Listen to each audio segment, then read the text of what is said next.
Hi everyone, welcome to Rita's book club.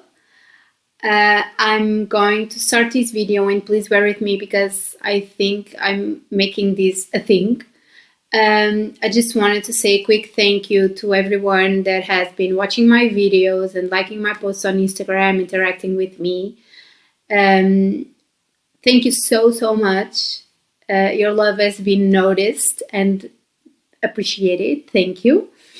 So this week, and as promised on my last video, I'm very excited to talk with you about two of my favorite books ever. The Six of Crows duology by Leigh Bardugo, aka Six of Crows and Crooked Kingdom. As I mentioned in the other video, I actually read Six of Crows before reading Shadow and Bone.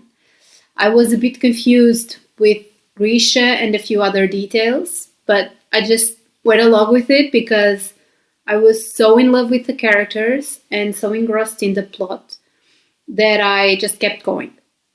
Just a quick shout out to Jay, my friend, that insisted that I really needed to read the books. Thank you so much, love. So, the story of Six of Crows is set 2 years after Ruin and Rising, the last book of the Shadow and Bone trilogy. And this time the story is set in Ketterdam, and it follows 6 characters: Cass, Inês, Nina, Matthias, Jasper, and Wylan, in their attempt to pull one of the deadliest heists in the history of heists.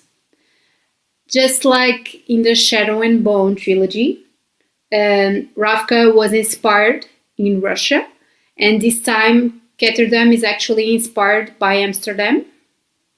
And this is like the country where all the international trade is happening and where everything can be bought for the right price, of course.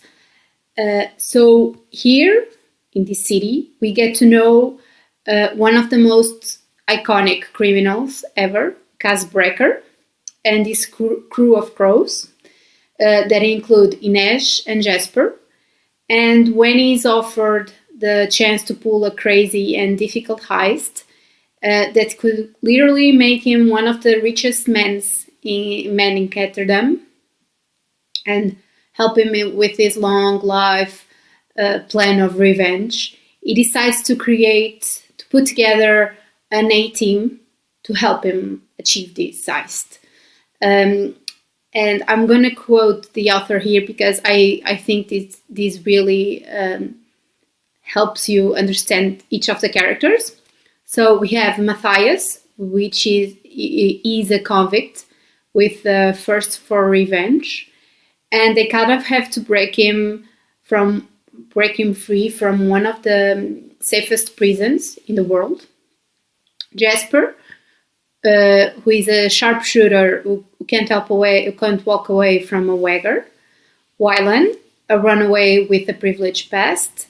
Inês, a spy that is best known as the Wraith. Basically, she knows everybody's business. She knows everything. Nina, who is a heart render. This means she's a Grisha, and she's using her power to survive Ketterdam. And Cass, finally, he's a thief with a gift for unlikely escapes. So this all seems very promising, you know. So of course there is a problem. There has to be a problem. And the problem is that they have like big trust issues between each other. And this leads to some amazing, in my personal opinion, conflicts, and the tension between them all is just so cool, so cool. You have like some comic relief moments that really help you laugh it off, but other times like the tension is so palpable, you know.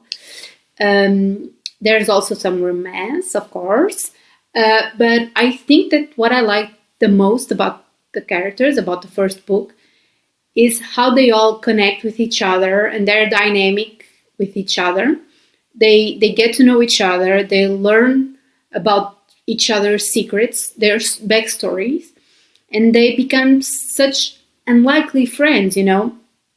By the end of the book, they will literally do everything for each other to keep themselves safe and alive and just together as a whole, because they started this journey together and they will end it together.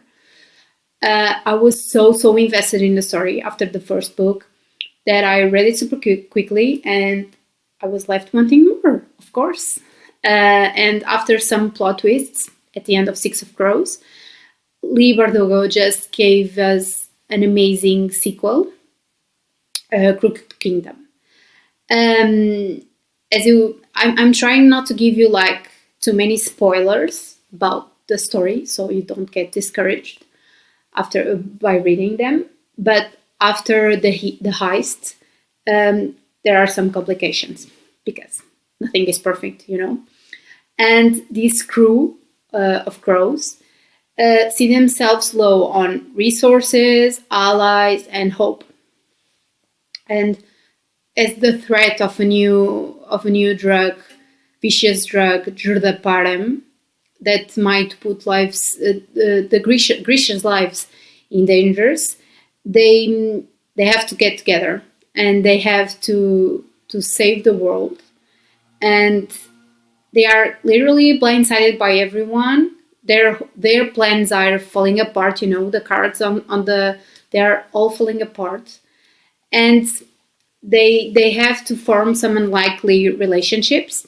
Kaz has to make some allies that they probably didn't expect to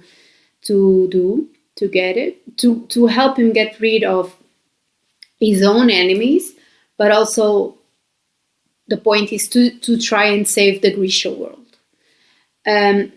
A lot will happen, as you can imagine. Some things will make you like super angry. Others will make you cry from sadness. That's what happened to me. And some are just so happy that they leave you like so warm inside. So there's a little bit of everything to everyone.